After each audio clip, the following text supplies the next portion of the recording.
जय मां विंध्यवासिनी, हर हर महादेव। आप सभी का स्वागत है हमारे यूट्यूब परिवार में। आज एक विशेष विधि विधान अपने साधक परिवार के सभी साधकों के लिए है, जो नए हैं पुराने हैं, और इस विधि विधान को आप जीवन पर्यंत करें। महाशक्तियों की साधना हम नियमित करते हैं, उनकी पूजा आराधना, लेकिन जीवन में एक शक्ति की सिद्धि या उनकी प्रत्यक्ष कृपा जो साथ बने रहना चाहिए, ताकि हमें जीवन में कभी कुछ वैसी आवश्यकता पड़े तो उस प्रयोग के माध्यम से हम अपने कार्यों को पूर्ण कर सकें। लाइव में इसके विषय में हमने चर्चा की है, आज इसके विधि विधान के ऊपर चर्चा करेंगे। अभी जो आप वीडियो देख रहे हैं इसमें आपको पूर्वार्ध की सारी बातें बताएंगे। इसके बाद एक और वीडियो आएगा जिसमें लाइव सारी चीज़ों को करके दिखाए हैं कि किस प्रकार से विधान को करना है। आज के वीडियो में बता रहे हैं कि कौन इसे कर सकता है, इसको करने से क्या क्या लाभ होगा, जब आपको सिद्धि प्राप्त होगी उसके पश्चात इसके क्या नियम आपको रखने हैं, और आरंभिक विधि विधान कैसे क्या रहेंगे। इस विधान को आरंभ करने से पहले आप सभी से निवेदन है, चैनल को जरूर सब्सक्राइब कर लीजिए, वीडियो को लाइक कीजिए। आपको कोई प्रश्न हो तो आप कमेंट कर सकते हैं। टेलीग्राम ग्रुप का लिंक और अन्य महत्वपूर्ण वीडियोज़ के लिंक इसी वीडियो के डिस्क्रिप्शन में दिए हैं, वहां आप देख करके अपने बाकी सभी शंकाओं को भी दूर कर सकते हैं, बात भी कर सकते हैं। सबसे पहला बात है कि कौन इस साधना को कर सकता है। कुल की देवी देवताओं के अनुसार बहुत सारी साधनाओं के भेद होते हैं। कोई कुछ साधना को कर सकता है, कोई कुछ साधना को नहीं कर सकता है। इस साधना का परिचय सर्वप्रथम जान लीजिए। इस साधना को हर कोई क्यों कर सकता है? क्योंकि यह पूर्ण रूप से सात्विक साधना है। इस साधना में लहसुन प्याज भी पूरी तरीके से वर्जित है। इस साधना में भगवती कालिका की एक प्रमुख योगिनी, जो कि पूर्ण रूप से वात्सल्यमयी मूर्ति हो, बिल्कुल सौम्य हो, सरल हो, कृपालु हो, वैसी योगिनी की कृपा प्राप्ति हेतु और उनकी प्रत्यक्ष सिद्धि के लिए हम संकल्प लेंगे। और इसमें कौन सी काली? काली बहुत सारी हैं। जब हम दुर्गा सप्तशती का पाठ करते हैं तो वहाँ वर्णन आया है, जब माता पार्वती हिमालय पर्वत पर जाकर के तपस्या कर रही थी और देवताओं ने उनकी स्तुति की, तो उनके शरीर से भगवती कौशिकी निकल गई और भगवती पार्वती का शरीर जो है काला पड़ गया। वो हिमालय की कालिका के नाम से प्रसिद्ध हुई। तो उन्हीं कालिका जगदम्बा पार्वती के उस स्वरूप की हम योगिनी की कृपा प्राप्ति हेतु या उनके सिद्धि के हेतु इस साधना को करेंगे। ये इस साधना का परिचय हो गया। यानी आपको यह चीज़ पूरी तरीके से पता होना चाहिए कि आप किस कालिका की, कौन काली माँ है। एक कलकत्ते में काली हैं, अन्य जगहों पर भी भगवती कालिका के शक्तिपीठ हैं। तो स्वरूप कौन सा है? तो इन भगवती का जो स्वरूप है, चतुर्भुजा है, काला वर्ण है, लेकिन सौम्य है, मस्तक पे अर्धचंद्र विराजमान है, 3 नेत्र हैं, 4 हाथों में से, 4 भुजाओं में से 2 भुजा जो है अभय और वर मुद्रा में है, और एक हाथ में खप्पर है और एक हाथ में खड़ग है। ये इनका स्वरूप है। और महादेव सदाशिव के ऊपर वह विराजमान है। महादेव शिव भैरव के रूप में नीचे स्थित हैं। ये भगवती का स्वरूप है। अब इस साधना को जब भी आप करेंगे, जितना भी दिन करेंगे, तो उसमें सबसे पहला नियम रहेगा कि लहसुन प्याज भी इसमें वर्जित है। इसलिए इस साधना को प्रत्येक व्यक्ति, प्रत्येक गृहस्थ भी घर में कर सकता है। दूसरा चीज़ है कि इसको करने से क्या क्या लाभ होगा। लाभ इसमें अनेकों प्रकार के हैं। इस साधना से भगवती की जब कृपा प्राप्ति होगी तो आपके कुल के जो भी देवी देवता होंगे, अगर वहाँ कोई दिक्कत परेशानी है तो वो भी पुष्ट होंगे, उनको भी सामर्थ्य और बल की प्राप्ति होगी। पितरों से संबंधित कोई परेशानी है तो वो भी दूर होगी। अगर योगिनी की कृपा प्राप्त हो गई तो उनकी कृपा से आपको धन, धर्म, अर्थ, सौभाग्य सभी चीज़ की प्राप्ति होगी।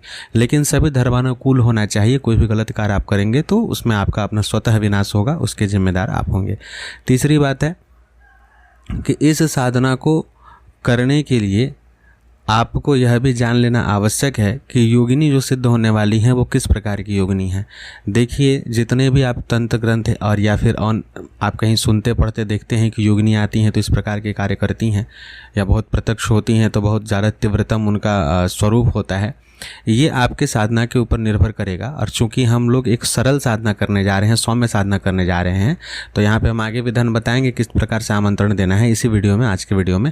तो बिल्कुल ही सरल और सौम्य रहेगा, तो इसमें आपको डरने की कोई आवश्यकता नहीं है। साथ ही यह पूरी तरीके से सात्विक साधना है। नियम इसमें क्या क्या रहेगा इसे भी ध्यान में दे दीजिए। सबसे पहले इसमें जो आपको साधना कब से कब तक कर सकते हैं यह जान लीजिए। साधना प्रमुख रूप से आप करेंगे आपके लिए काली चौदस, यानी कि दीपावली से पहले जो चतुर्दशी की रात्रि पड़ती है वो आपके लिए सबसे महत्वपूर्ण है, दीपावली सबसे महत्वपूर्ण है। हालांकि इसकी साधना धनतेरस से ही आपकी आरंभ हो जाती है। आगे हम विधान को बताएंगे। थोड़ा वीडियो लंबा हो सकता है, कृपया पूरा जरूर सुने ताकि विधि विधान आपको समझ में आ जाए। अन्य मास में जब भी आप करेंगे, किसी भी अन्य महीने में इसको आरंभ कर रहे हैं तो आप कृष्ण पक्ष की अष्टमी तिथि से इसको आरंभ करेंगे और अमावस्या को इसकी पूर्णाहुति यानी कि पूर्ण करेंगे।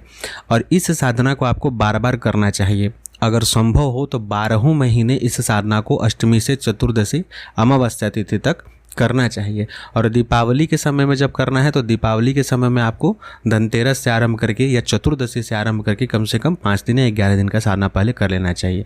अन्य महीने में आप अष्टमी से करें। नवरात्रि में भी जो चारों नवरात्रियां हैं, प्रकट और गुप्त, शाकंभरी नवरात्र, अघोर नवरात्रि इत्यादि में भी कर सकते हैं। अघोर के लिए तो मना करेंगे क्योंकि वो गृहस्थों के लिए नहीं होता है, लेकिन बाकी नवरात्रियों में भी कर सकते हैं। श्रावण के मास में भी कर सकते हैं। नवरात्रि में 9 दिन की साधना को कर सकते हैं। दिशा इसमें प्रयास करें कि उत्तर की ओर आपका मुख हो तो अति उत्तम रहेगा। वस्त्र इसमें आपको हमेशा लाल लेना है। पुरुष होंगे तो लाल धोती और अंगवस्त्र यानी कि गमछा रहेगा और पूरा लपेट करके बैठना है।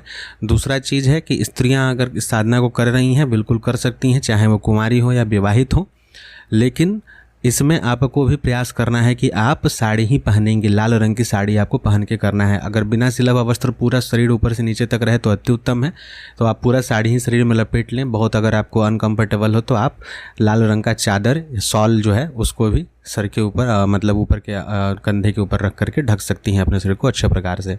ठंडा के दिन में आप ऐसा तो सभी कर सकते हैं। तीसरा बात है इसमें कि माला इसमें अति महत्वपूर्ण है। इसमें तंत्रोक्त रुद्राक्ष की माला अगर आपके पास हो तो अति उत्तम है। अगर आप अभी फ़िलहाल आपके पास अगर नहीं हो माला तो इस मंत्र का जाप आप लौंग की माला पे कर सकते हैं, कौड़ी की माला पे कर सकते हैं, शंख की माला पे कर सकते हैं।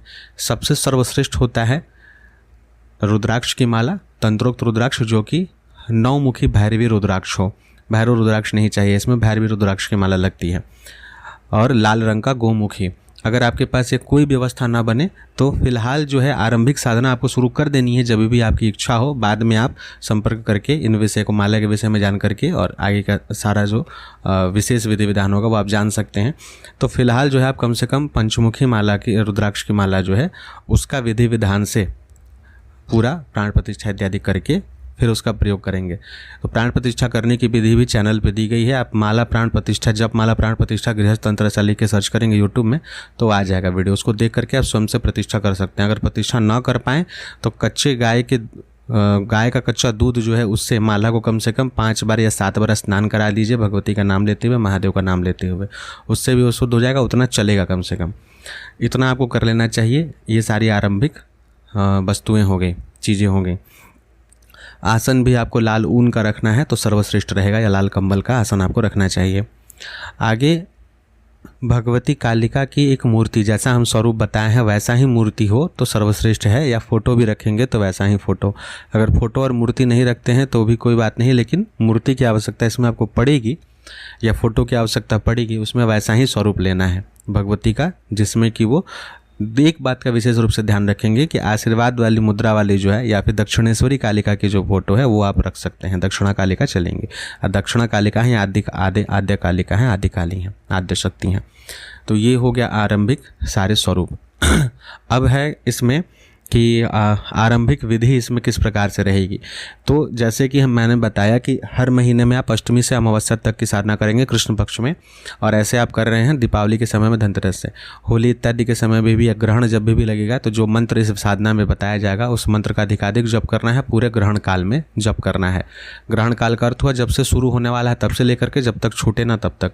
जब आपको तंत्रोक्त रुद्राक्ष माला मिल जाएगी तो उसी माला से जप होगा, और जब तक नहीं मिली है और माला नहीं है तो भी आप इसका जप उस अनुसार कर सकते हैं। प्रतिदिन कितना माला जप करना है और क्या विधि विधान है उसको आगे स्पष्ट करते हैं। अब इसकी आरंभिक विधि कैसी है, कैसे आमंत्रण देना है। तो जब आप साधना आरंभ करने वाले हों उसके एक दिन पहले आपको आमंत्रण की विधि करनी है। इस विधि को करने के लिए आप अपने सबसे नज़दीक के काली मंदिर में इस विधान को करेंगे, लेकिन वो मंदिर आपके नगर में हो, शमशान इत्यादि के मंदिर में आमंत्रण नहीं देना है। भगवती काली का मंदिर हो तो अति उत्तम है। प्रयास कीजिए कि उनके ही मंदिर में आमंत्रण दिया जाए। अन्य अवस्था में आप शिव मंदिर में भी आमंत्रण दे सकते हैं, भगवती पार्वती के पास में। यही 2 मंदिर रहेगा। और आपका विधि इसमें क्या है, क्या क्या सामग्री लगेंगी, तो आप इसमें लाल जवा पुष्प जो होता है उसका एक माला ले जाइएगा, सुंदर सा अच्छा सा बनवा करके। एक कमल का पुष्प अगर संभव हो तो कुछ बेलपत्र ले जाइएगा।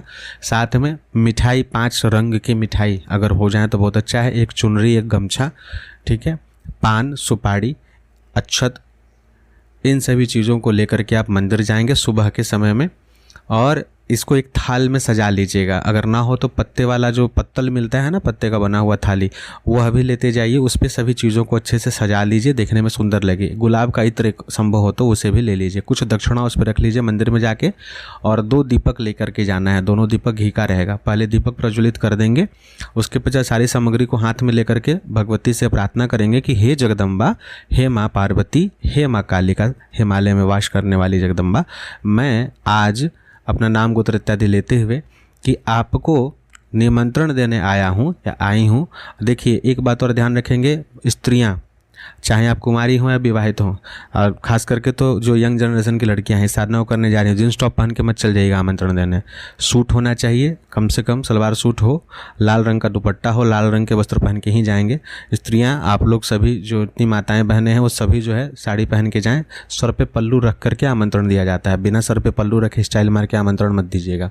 संभव हो तो सीधा पल्ला का साड़ी पहने हो तो अति उत्तम रहे, क्योंकि विधान को करेंगे सही से तो प्रभाव भी जल्द मिलेगा और अच्छा से मिलेगा। पान सुपारी सबसे ऊपर में रखे रहेगा थाली में, कुछ दक्षिणा इत्यादि अक्षत सब कुछ रख करके फिर जो है आप बोलेंगे अपना नाम गोत्र लेते हुए सब कुछ बोल के कि मैं कल से आपकी एक वात्सल्यमय योगिनी, जो कि भगवती, जो योगिनी मातृ स्वरूप में हो और सदैव के लिए मेरे साथ स्थित हो जाएं, मेरे इस जीवन में हर कार्य में, हर धर्मार्थ कार्य में सहयोगी बने, मेरे हर धर्मार्थ भौतिक कामनाओं की पूर्ति करें। जब कभी मैं उनका आवाहन करूं, मेरे कार्यों की वो पूर्ति करें, मेरा सहयोग करें, साथ करें, और अंत में आपके लोक की प्राप्ति हो कराने में सहयोग बने, हर प्रकार से मेरा अच्छा और भला करें। इस प्रकार से अपने सभी बातों को बोलेंगे। दुख कष्ट को नहीं रोना है, आमंत्रण दे रहे हैं। मैं इस हेतु आपके इस एक योगिनी की सिद्धि हेतु आज आपको मैं निमंत्रण दे रही हूँ। कृपा करके आप अपने एक प्रमुख योगिनी की कृपा मुझे प्रदान करने की कृपा करें, और कल से जब मैं साधना करूँ तो आप अवश्य अपनी उस योगिनी को आदेश प्रदान करें। साथ ही मैं शिव भैरव की आज्ञा भी आवश्यक है। मैं शिव भैरव, हे महादेव, मैं आपसे भी निवेदन करती हूँ, कृपया आप आदेश दें, आज्ञा दें कि मैं योगिनी की कृपा प्राप्त कर सकूं, और उनको आप आदेश दें कि वो मेरे पूजन स्थल पे आएँ, मुझ पे कृपा करें, और अंश रूप से सदैव के लिए मेरे साथ विराजमान होकर के मेरा घर परिवार का और मेरा कल्याण करें, उचित मेरा मार्गदर्शन करें। इस प्रकार से हर एक बात को बोल करके स्पष्ट तरीके से फिर आप जो है उस थाल को पंडित जी को दे दीजिए कि पंडित जी पूरा पूजा मेरे नाम गोत्र से चढ़ा दीजिए। केवल आपके नाम गोत्र से चढ़ेगा, अपने परिवार के नाम गोत्र से मत चढ़ाइएगा। संभव हो तो एक लाल अनार भी अवश्य ले जाइए, बढ़िया पका हुआ अनार। सब कुछ चढ़ा देंगे आप वहाँ पे। चढ़ाने के बाद से जो कमल का फूल रहेगा भगवती के चरणों में बोलिएगा कि पंडित जी को या उनके कलश के ऊपर चढ़ाएंगे, और प्रयास कीजिएगा कि जब सब कुछ हो जाए तो उनको कुछ दक्षिणा पुनः दे करके पंडित जी को बोलिएगा कि वो कमल का पुष्प जो है मेरे थाल में रख के मुझे वापस कर दीजिए। ऐसा बोल करके उनसे वो कमल का पुष्प जो है आप वापस लेते आइएगा घर, और उसी कमल का पुष्प के ऊपर अगले दिन जो है एक लाल चुनरी में रख करके उसको वहाँ पर पूजन आरंभ होगा। ठीक है, मतलब उसका पूजन सर्वप्रथम होगा। कैसे होगा? अब ये आपका पहला दिन का कार्य पूर्ण हो गया। अगले दिन के लिए कि अब आपका मुख्य पूजन जो अष्टमी से शुरू करेंगे या फिर चतुर्दशी से, यानी कि दीपावली के समय में अगर आप कर रहे हैं तो दीपावली से एक दिन पहले चतुर्दशी जो 14 पड़ेगा, जिस दिन रात को 14 हो, उस दिन से इसका आरंभ करेंगे। समय क्या रहेगा? समय कभी भी शाम के 6 बजे के बाद करिए, और अगर संभव हो तो रात के 10 बजे के बाद करेंगे तो अति उत्तम है। दीप इसमें प्रतिदिन आपको जो है अन्य दिनों में पहला दिन का पूजा हम पूरा वीडियो बना करके दिखाएंगे कि पहले दिन का पूजा आपको किस विधि विधान से करना है। उसमें नारियल का दीपक बनाना होता है, वो सारा विधान हम उस वीडियो में दिखा देंगे। आगे इसके बाद एक वीडियो आएगा। लेकिन उसके बाद अगले दिन से जो है आप जब इस प्रयोग को करेंगे, पूर्ण होने के बाद 11 दिन की साधना जब आपकी पूरी हो जाएगी या 9 दिन की साधना, तो उसके बाद प्रतिदिन जो है एक दीपक आप पीतल का जलाएंगे। तो नया पीतल का दीपक ला के रखिएगा। ठीक है, ये आरंभिक विधि विधान थे। अब पूजा का विधि विधान जो होगा वो हम आगे के वीडियो में बता देंगे। तो एक एक विधान को सोच समझ करके देख करके उसके बाद कीजिए। जय मां विंध्यवासिनी। हर हर महादेव।